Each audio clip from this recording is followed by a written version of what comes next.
The silence of the void surrounding Aethelgard station, nestled like a rough diamond within the crushing gravitational currents of the pulsar PSRB 1919+21, was nothing but an illusion for limited organic senses. Inside its vitroceramic hulls, the chatter of 20 different species blended into a symphony of noise, ultrasounds, and bioelectric vibrations. Humanity was still blissfully unaware of being the anchor of this galactic diplomatic storm, but the Terran hegemony was fast becoming the X-factor in a millennia-old interstellar equation. The Earthborn had crossed the threshold of their solar system with a staggering brand of technological arrogance. Their G-drive warp engines didn't just travel through space, they literally tore the fabric of reality, leaving a wake of graviton ripples that elder species picked up like desperate screams in the dark. In less than a century, the children of Earth had terraformed Mars into a lush, crimson garden and begun dismantling the Kuiper Belt asteroids with a hunger for resources that rivaled the voracity of stellar parasites. At the heart of the council chamber, Ambassador Xyl-Thul of the Korthians stood motionless, his obsidian skin reflecting the violet hue of the dying star outside. The long, thread-like antennae on his nape twitched frantically, picking up the chemical irritation radiating from the other members. The era of passive observation has come to an end, Xyl-Thul declared, his voice manifesting not as sound but as a psychic projection striking directly into the cognitive centers of those present. These bipedals from Earth, or humans, as they call themselves, have just established a mining outpost on Gliese 581G. It is a frontier world, yes, but it is also the convergence point for the Orion Nebula's trade routes. They asked for no permission, they filed no petitions, they simply built as if the universe were an unclaimed piece of real estate. Beside him, the Valerian Ambassador, Varkas, stretched with feline elegance, flexing his four-tattooed arms. His vertical pupils narrowed as he studied the holographic projection of a human behemoth-class battleship, a massive hulk of steel and railguns that looked primitive, yet brutally effective. I find their arrogance refreshing, Varkas growled, his words sounding like molten metal. Look at how they armor their hulls. They don't use refractive energy shields like us. They rely on layers of reactive ceramics and tungsten alloys. It's barbaric tech, built to take hits that should vaporize them on the spot. I wonder how much Terran black gold it would take to buy their loyalty, or if we'd be better off testing the resilience of that tungsten with our pulse lasers. Across the circular table, a tank of cyanotic fluid housed the ambassador of the Gliese Aquantes, a translucent, cephalopod-like creature with bioluminescent filaments pulsing a deep blue. Its vocal translator emitted an electronic gurgle before speaking. You speak of war and commerce as always, the aquatic being noted, moving its tentacles with deliberate slowness. But have you analyzed their neural network? Humans are merging with their machines. They are no longer purely biological, yet they are not synthetic either. This wild hybridization allows them to process data at speeds that terrify our predictive algorithms. If they enter the galactic market with their speculative economy, backed by values that don't physically exist, they will crash the price of tritium within 3 solar cycles. Risk is their currency, and we are not a people accustomed to gambling so blindly. Right then, a new figure stepped forward from the shadows of the upper galleries. It was a representative of the Thrax, an insectoid species with translucent wings and 6-faceted eyes gleaming like amber. The Thrax were the custodians of galactic memory, the librarians of all that had been. There is a detail you are overlooking, the Thrax intervened, the scraping of its elytra creating a grating background buzz. Humans are not the first to act this way. In our deepest archives, their behavioral patterns mirror those of the precursors right before the Great Extinction. They possess the exact same destructive curiosity. If we do not invite them here, if we do not bind them to a non-aggression pact, the next jump of their G-drive engine could accidentally tear open a rift to a dimension we have no desire to know. They are not just a new species, they are a wildfire that has just caught a tailwind. Xyl-Thul tilted his head, a gesture of deep, unsettling reflection among Korthians. The council is torn between fear of what they are and greed for what they possess, but while we debate, their Pathfinder 1 fleet is about to breach the border of Sinth territory, and we all know the Sinth do not negotiate. If humanity's first contact with the wider galaxy becomes a slaughter in Sector 4, the ensuing war could burn the entire quadrant. Varkas of the Valerians laughed, a dry, menacing sound. Then let us send observers. I want to see how these humans react when their metal toys encounter the silicon drones of the Sinth. It will be the ultimate test. Are they worthy of a seat at this table, or are they merely slaughterhouse meat for the galaxy's true predators?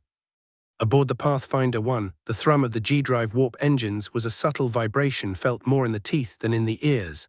Humanity was far from blind. Over the preceding decades, quantum scanning telescopes and deep space telemetry buoys had captured anomalies no natural physical law could explain. impossible heat signatures, radio emissions modulated on non-human frequencies, and occasional colossi shadowing distant stars. Earth knew it wasn't alone, but it had chosen radio silence as its supreme doctrine. The Dark Forest Doctrine had become the bedrock of Terran military strategy. Expand rapidly, fortify heavily, and never whisper in the dark until you are ready to strike first. The Pathfinder 1 was no mere exploration vessel. It was a Vanguard-class battlecruiser, a 3-kilometer behemoth of titanium ceramic hull plating, bristling with railgun batteries and managed by a tactical AI named Ares, capable of simulating millions of combat scenarios per second. Captain Marcus Thorne observed the void from the bridge, a spacious command deck kept dim to prevent eye strain during the long watches. Thorne was a man in his 60s, his face weathered by years of low-gravity deployments, with eyes that looked as though they had stared down too many ghosts in the sensor feeds. Status of the Gliese 581 system, he asked, his voice steady but carrying a gravity that put the entire crew on alert. Beside him, Science Officer Sarah Chen, linked directly to the ship via a neural interface that made the veins at her temples pulse with a faint blue light, answered without breaking her gaze from the holographic displays. Technological signatures confirmed, Captain. We are picking up a drone grid orbiting the fourth planet. They aren't responding to standard Terran Council communication protocols, but their flight paths aren't random. They are sentinels. If we cross the gravitational threshold, they will spot us. Thorne knew this was no simple scouting run.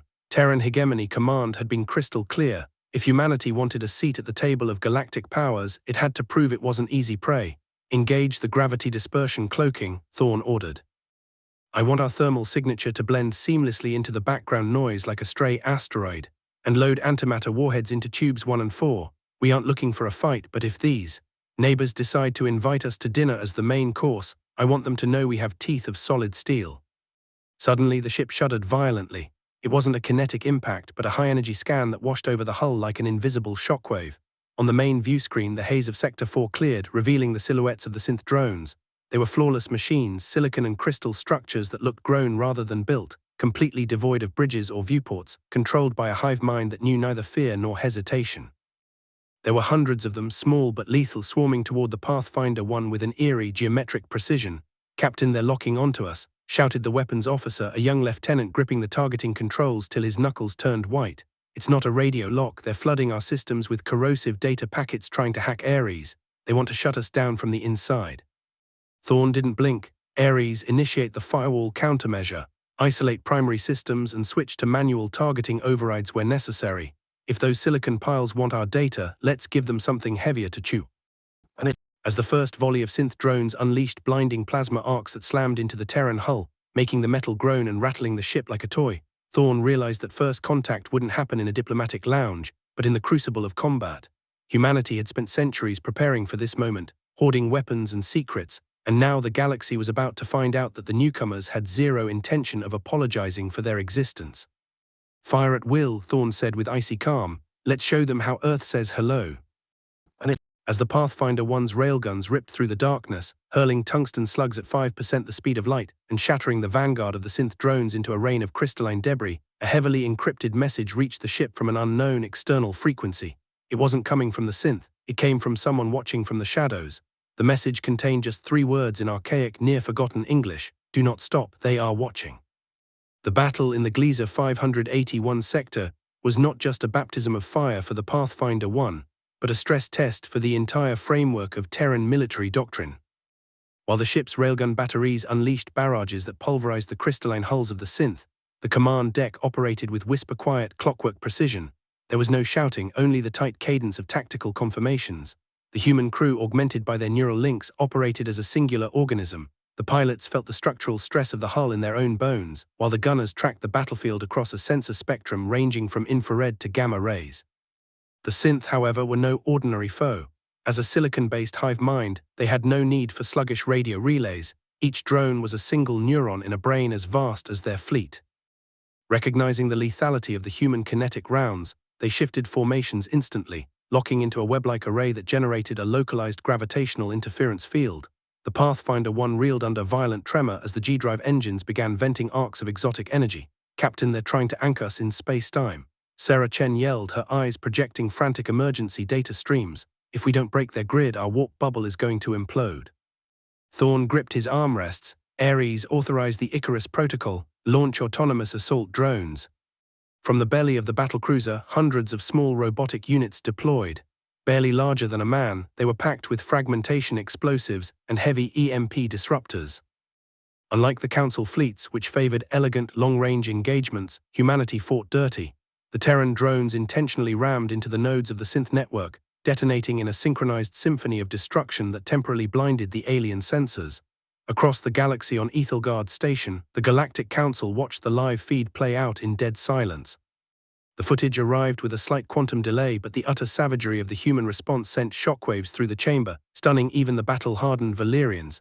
Ambassador Varkas wasn't laughing anymore. He watched with a mixture of respect and budding dread as a single human vessel held off an entire Sinth swarm. "They don't use deployment tactics," Varkas whispered. "They use extermination tactics. Look at how they sacrifice their smaller units to shield the core. It's a level of ferocity we haven't witnessed since the Silicon Wars." Meanwhile, the Korthian Xyl-Thul was tracing the encrypted message sent to the Pathfinder 1. His antennae caught a familiar digital footprint, a phantom signature belonging to the Lyrans, an enigmatic species of energy beings who held a seat on the Council but rarely took sides. The Lyrans were known for their ability to perceive the folds of probability. If they were covertly aiding humanity, it meant the destiny of these primitives was tied to something far grander than a simple border skirmish. "Someone is cheating," Xyl-Thul pulsed to his colleagues. "Someone wants humanity to survive this clash to throw our economic order into chaos." And 20 light-years away, back in the solar system, news of the engagement had not yet been leaked to the public, but the boards of directors of the Big Five, the mega-corporations that effectively ran Earth's economy, were already locked in emergency sessions. In the high-rises of New Tokyo and beneath the pressurized domes of Mars, trading algorithms were already computing the raw market value of salvageable materials from the Sinth drones. If Captain Thorne brings back even a single intact processor core, the CEO of Lunar Dynamics stated during a secure comm call, "Our quantum computing capabilities will leap ahead by 50 years. We don't need peace, we need technological recovery. War is just an investment with a high rate of return." Humanity was primed. While its soldiers bled in the void, its economists drafted contracts, and its politicians sharpened their knives. Earth was not entering the galactic community as a friendly new neighbor, but as a hostile corporate raider that had just discovered a brand new market ripe for a leveraged buyout.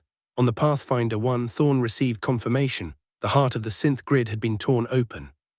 "Captain, the vector is clear," Chen announced, wiping a streak of blood from her nose caused by the severe neural strain. "But we are detecting an inbound hyperspace rupture. It's not the Sinth, it's something massive." Out of the spatial tier emerged no mere starship, but a floating metropolis, a titanic, silvery ring structure belonging to the Lyrans. The cryptic message from earlier completed itself across Thorne's consoles. "Welcome to the arena, children of Earth. The time of secrets is over. Now you must choose. Will you be the guardians of this galaxy or its executioners?" Thorne stared out at the immense ring structure dominating the Gliese sector. The Pathfinder 1 looked like a speck of dust next to this flying city of solid light and silver. The bridge fell into an absolute hush, saved only by the static hiss of damaged electrical arrays. "Do we transmit a reply?" Sarah Chen asked, her voice wavering. "No," Thorne replied, eyes locked on the ring. "If we answer right away, we admit to being startled. Instead, let them feel our weight. Patch the hull and keep the railguns hot. We didn't come here to make friends, we came to draw a line." Before the crew could fully regroup, three figures materialized on the bridge, not via physical teleportation but as manifestations of pure frequency. The Lyrans had arrived. They lacked solid forms, appearing instead as shifting filaments of electromagnetic energy, cycling from brilliant cobalt to stark white. They possessed no faces, yet their presence cast a psychological weight that made the crew's skin crawl. "Captain Thorne," the central entity projected, its voice bypassing the air entirely to resonate directly within the skull of every crew member. "We are the Lyrans, weavers of the galactic energy grid. We have watched your kind since you split your first atom. You have proven a truth that neither the Sinth nor the Council anticipated, the willingness to sacrifice the individual for the survival of the ideal. Yet your economic greed precedes you. The Council fears you because they cannot deduce whether you wish to join us or replace us." Thorne stepped forward, squaring his shoulders. "We were the ones fired upon. Your diplomatic protocols mean nothing if they fail to secure our borders. If the Council wishes to talk, they know where to find us. But if you send more silicon machines, we will grind them to dust just as we did today." The Lyran entity flared a deep, ominous crimson, a sign of amusement or perhaps a warning. "The Council is already en route. A delegation of 20 species is jumping to these coordinates. They wish to see the barbars of tungsten with their own eyes. But heed this warning, Captain. Among them are the Vorg, a species that thrives on pure military and economic subjugation. To them, you are not a threat. You are a competitor to be liquidated before you grow too large. While tensions mounted at the front, back on Earth, Phase 2 was already underway. Terran megacorporations, utilizing high-speed tight-beam relays, began broadcasting a new kind of data feed directly into the galactic markets, unedited footage of the Sinth drones being obliterated. It wasn't just propaganda. Appended to the video packets were encrypted patent samples of the specific tungsten ceramic alloys shielding the Pathfinder 1. The underlying message to the galaxy was blunt: we have something you don't. If you want this technology, you trade on our terms. In under an hour, the market value of tritium and rare minerals controlled by the Valerians suffered massive, volatile fluctuations. Traders across the Orion Arm began questioning whether it was wise to wage war against a species that, in the literal heat of a death match, was already figuring out how to monetize the scrap metal of its enemy. Humanity was introducing a virus to the galactic status quo, untamed, hyper-aggressive frontier capitalism. Hours later, the space around Gliese 581 flashed with dozens of hyperspace wakes. The Council fleet had arrived, the obsidian behemoths of the Korthians, the agile predator craft of the Valerians, and for the first time, the armored hive fortresses of the Vorg. The Vorg were hideous by human aesthetic standards, heavily armored crustacean-like beings with multiple limbs ending in pincers strong enough to crush bedrock. Their culture possessed neither art nor music, only logistics and conquest. They lived within city ships choked with chemical fumes, viewing every new species as a resource to be logged, catalogued, and milked dry. The comms channel of the Pathfinder 1 exploded with signals. Xyl-Thul of the Korthians spoke for the collective assembly. Humans, you stand accused of violating sovereign borders and destroying collective Sinth property. However, your combat prowess grants you the right of defense. Enter the Lyran Ring. The first summit between Earth and the galaxy begins now. But know this, if a single shot is fired, this sector becomes your tomb. Thorne glanced at Sarah Chen and his weapons officer. Prep the diplomatic shuttle, and bring the dossiers on our antimatter reserves. If they want to intimidate us with their ancient fleet, we will intimidate them with our ability to snuff out stars. Adjusting his black Terran Coalition uniform, the captain stepped toward the docking bay. The airlock of the Pathfinder 1 slid open to the void, ready to carry a human where none had ever gone before, into the bleeding heart of alien political power. Following the thunder of battle, a ghostly quiet settled over the Pathfinder 1.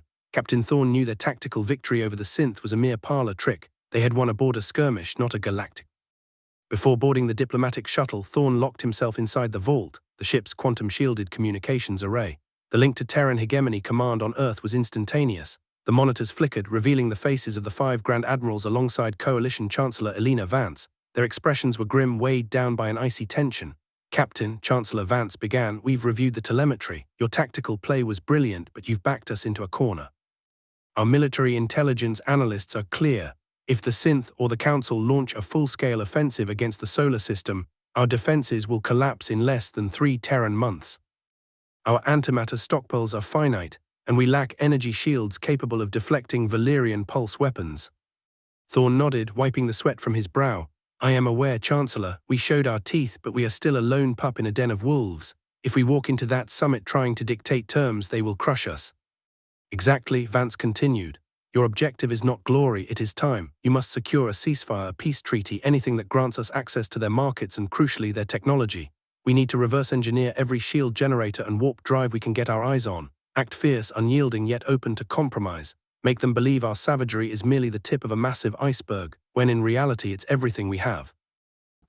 With those protocols burning in his mind, Thorne boarded the shuttle. Entering the Lyran Ring was a staggering sensory overload, its walls constructed of solid light humming with alien frequencies. When the heavy doors of the council chamber parted, Thorne walked with a measured, heavy tread, the click of his combat boots echoing sharply against the dead silence of the gathered alien assembly. At the center of the hall, Korthian Ambassador Xyl-Thul stepped up to speak, but was abruptly cut off by a holographic projection erupting from the Sinth delegation. It was the Prime Calculator, or rather its diplomatic avatar, a spinning cluster of black prisms emitting a sound like shattering glass. Violation, illogical devastation, the Sinth translator screeched.